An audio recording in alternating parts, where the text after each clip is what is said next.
네, 8시 36분입니다. 하태민 경제TV. 네, 1월 9일 화요일 방송 시작하겠습니다. 여러분께 도움되고자 여러분 대신 공부해서 쉽게 알려드리는 방송.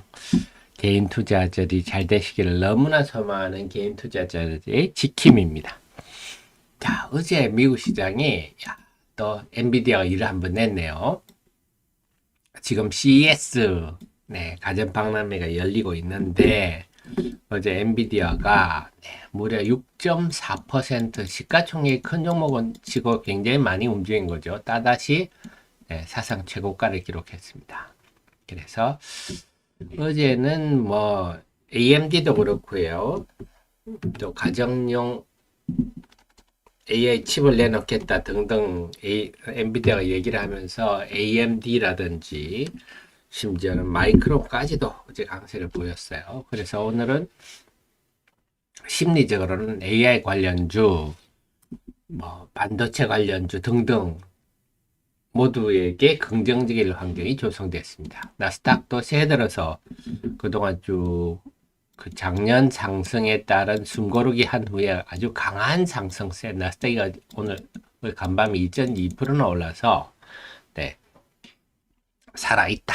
그동안 며칠 동안에 그냥 숨고르기에 불과했다 하는 걸 뚜렷이 보여주고 있고, 반등세를 좀 보였던 금리도 다시 약간 하향 추세입니다. 그래서 전체적으로는 오늘 우리 시장에 둘러싼 환경은 상당히 긍정적이다 이렇게 봐야 될 것 같습니다. 그래서 오늘 얼마나 AI 관련주들이 움직일 것인가 여기에 초점을 좀 맞춰야 되겠는데, 자, AI 주들이 워낙 종류가 이제 많아져서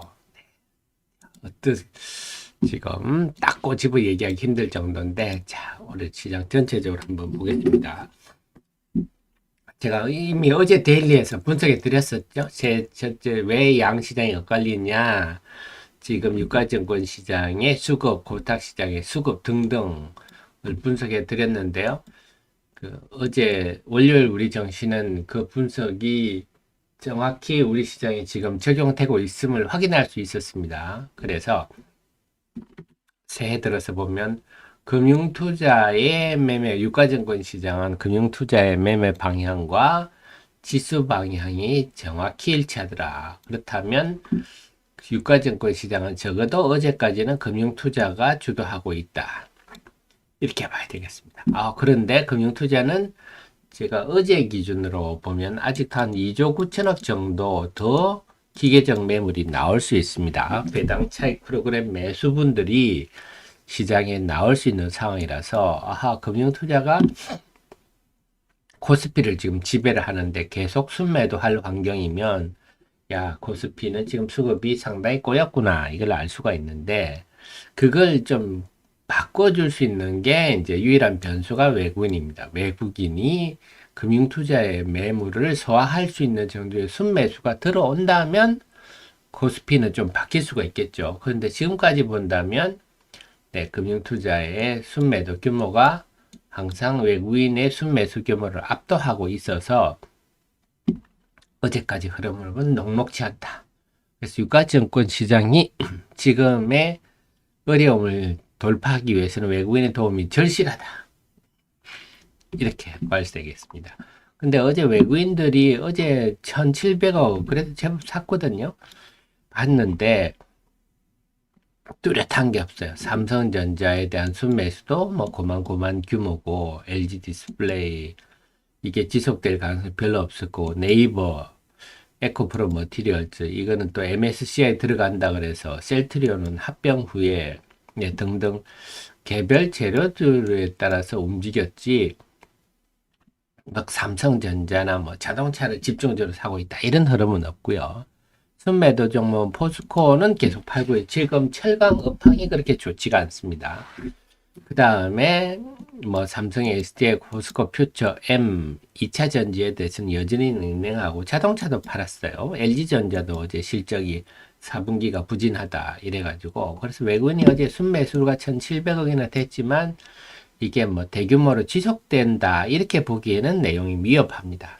그래서 결론적으로는 유가증권 시장은 금융투자의 순매도가 지속될 환경인데 이걸 감당하기에는 여전히 좀 부족하다. 그래서 유가증권 시장은 상대적으로 기상도가 좋지가 않다.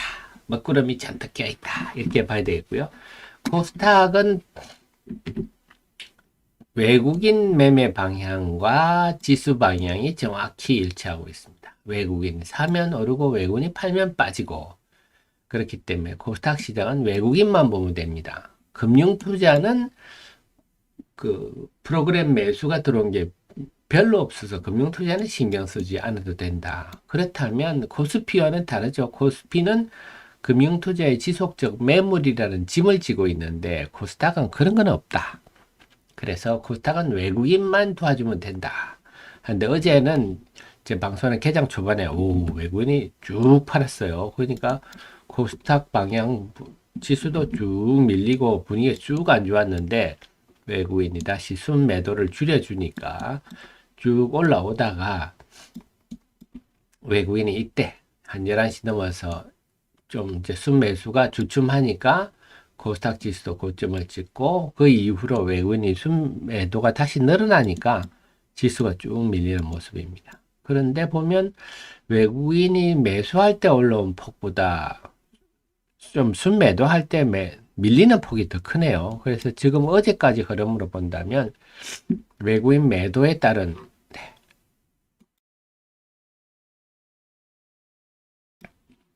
그 영향이 더 크게 받는다 하는 걸 알 수가 있습니다. 그래서 코스닥 시장도 외국인의 절대적 영향 속에 있지만 외국인 매수보다는 매도에 더 큰 영향을 받는구나. 이것도 알 수가 있겠네요. 네, 그래서 외국인이 매도하는 날, 요 날 더 조심해야 되겠다. 자, 그래서 결론적으로 보면 지금은 코스피보다는 코스닥이 더 유리하다. 수급상. 그 다음에 이 수급으로 볼 때 대형주보다는 당연히 중소형주가 유리하다. 이걸 알 수가 있습니다. 그리고 양시장 분위기 확연히 느껴지는 등락 종목 수에 더 확연한데 우선 지수만 보더라도 새해에서 지금 1월 3일부터 4거래일 연속 코스피는 하락하는데 코스닥은 이틀 빠지고 이틀은 상승하고 이런 흐름이 나타나고 있고, 그리고 나흘 연속 코스피는 다 하락 종목이 압도적으로 많은데 코스닥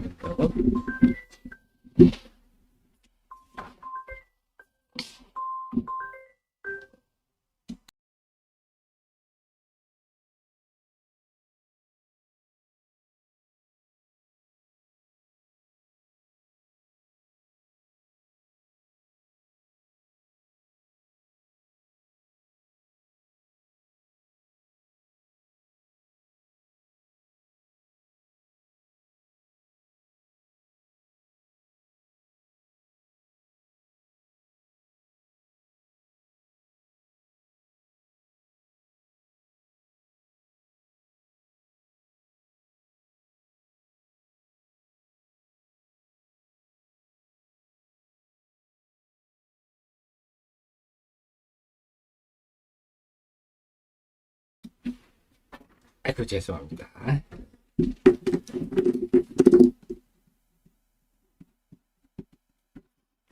그래서 지금 코스닥 시장은 이틀은 주춤했으나 지난 이틀 동안은 상승 종목이 많았습니다. 특히 어제는 지난 이틀 동안은 그렇다고 녹록한 장은 아니었어요.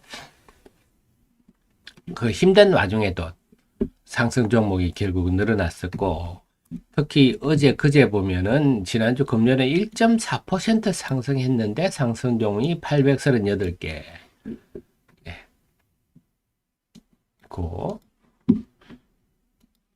근데 어제는 0.1% 상승했는데 841개. 상승 종목 수가 더 많았어요. 그래서 지난 이틀간 보면 코스닥 시장은 에너지가 더 강해지는 모습이 나타났습니다. 그래서 코스닥 시장은 조금만 좀 불이 붙으면 활활 타오를 수 있는데 과연 그런 일이 생길지. 근데 지금 어제 보면요. 자, 그동안 연기금이 쭉 사다가 어제는 순매도로 돌아섰어요. 사모펀드도 보니까 이제 또다시 매도가 좀 늘어나는 모습이 나타나고 있어서, 네, 전체적으로 볼 때는 기관들의 동향을, 종목은 기관의 영향이 큰데, 기관들의 동향을 볼 때는,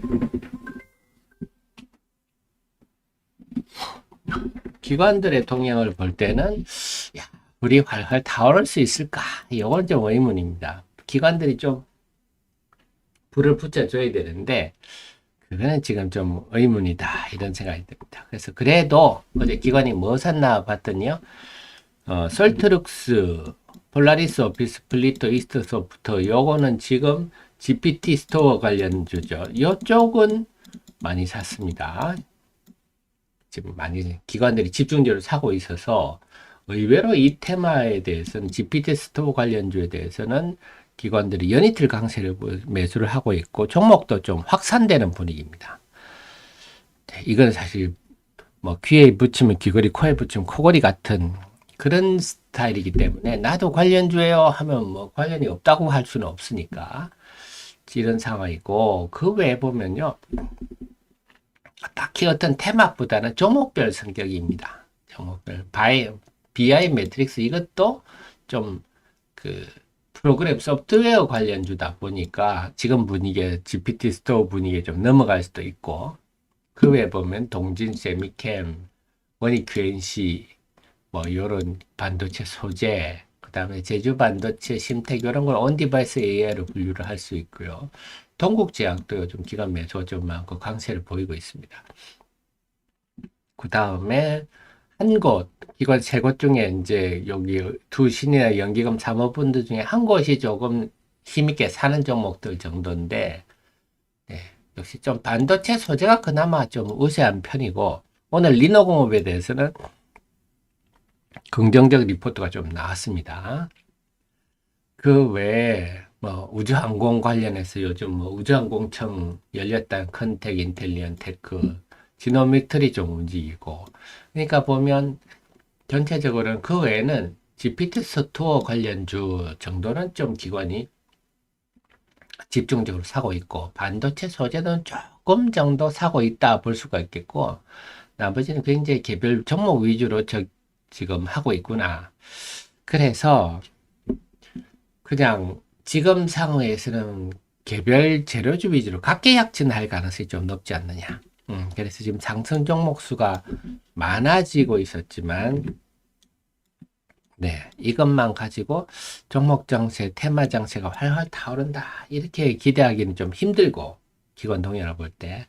그래서 좀 어정쩡한 송에서 재료주, 그야말로 개별 재료주 위주로 좀 각계약진하는. 그러니까 중소형 개별 재료주들이 각자의 재료를 알아서 가는 이런 흐름들이 좀 전개될 환경이다. 이렇게 볼 수가 있겠습니다. 어렵네요. 그러니까 좀 어렵네요. 종목을 잘 찾아야 되는데 네, 쉽지는 않습니다.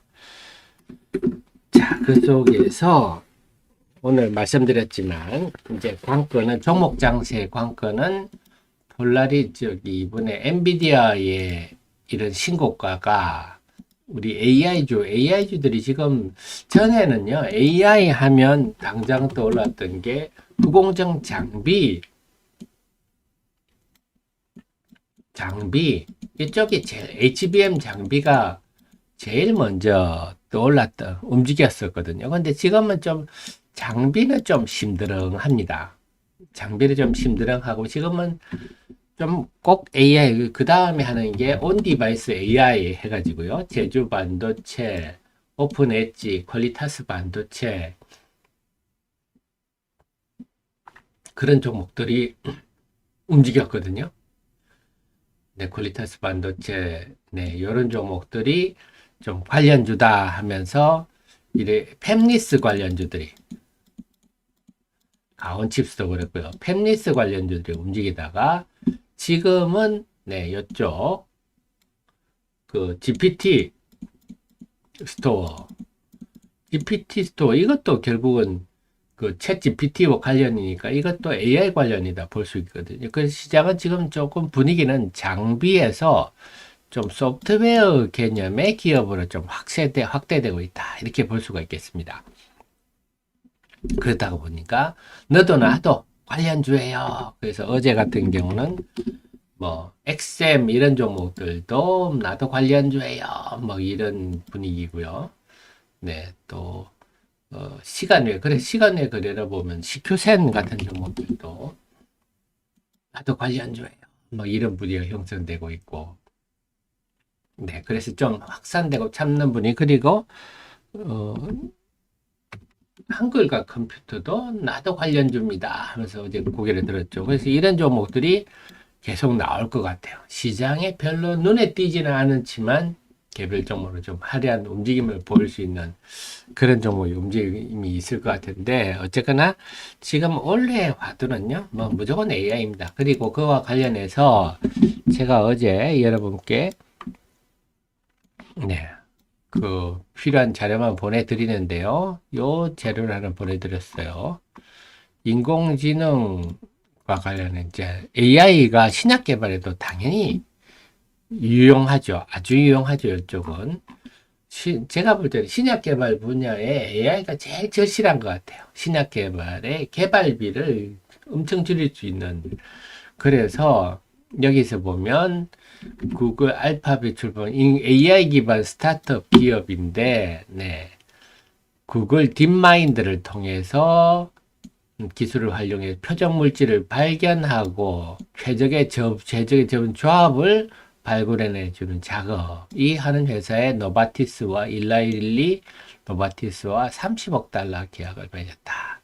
이런 것들 이번에 JP모건 헬스케어 컨퍼런스 기간에 이게 구체적인 내용이 나타난다 하는데요. 이런 것도 이제 신약 개발에 AI가 적용된다. 이런 내용들이거든요. 자, 그래서 이런 내용들이 투자에 도움될 만한 내용을 여러분께 알려드리고 있으니까, 하태면의 주식사랑방 2기방, 1기방하고 2기방밖에 없습니다. 제가 하는 방은요. 리딩 같은 건 안 합니다. 716분 계신데요. 입장 번호가 396580입니다. 네, 들어오시면 하루에 필요한 정보도 이런 거 몇 건씩만 알려드리는데요.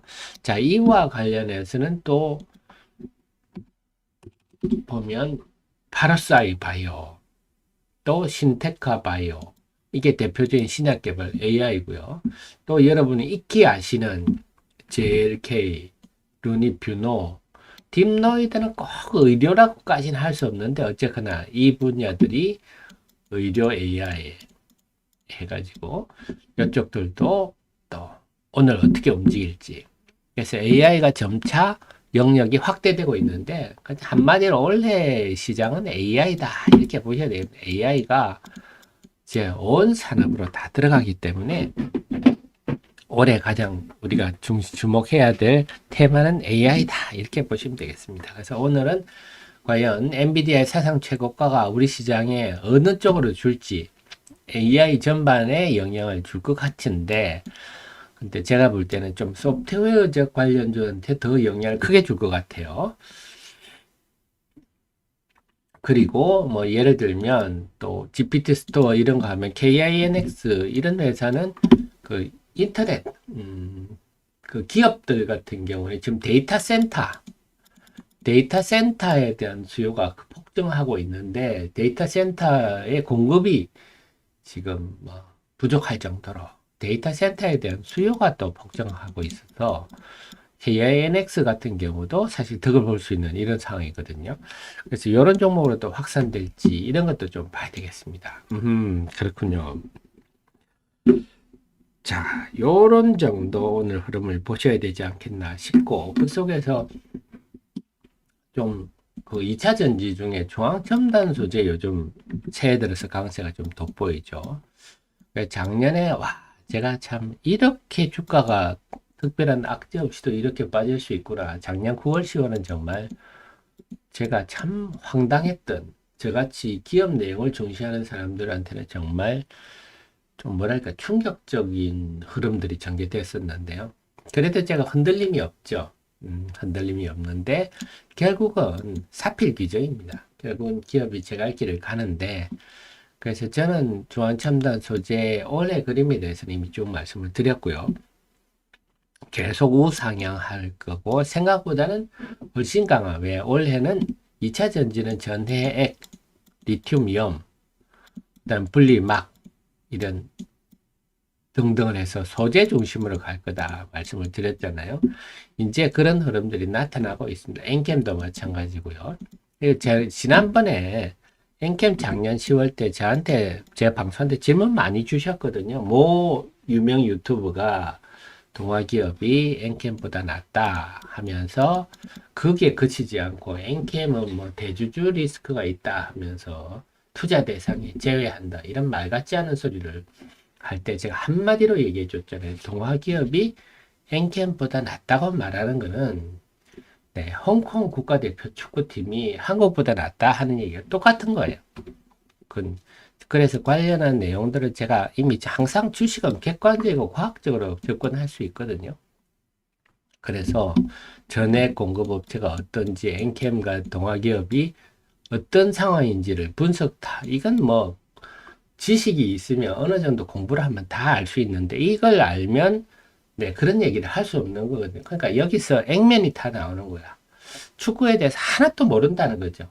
어떻게 홍콩 대표팀이 한국보다 낫다고 얘기를 하는지, 그리고 한국 대표팀의 뭐 내부적 문제가 있다 이런 얘기랑 똑같은 얘기거든요.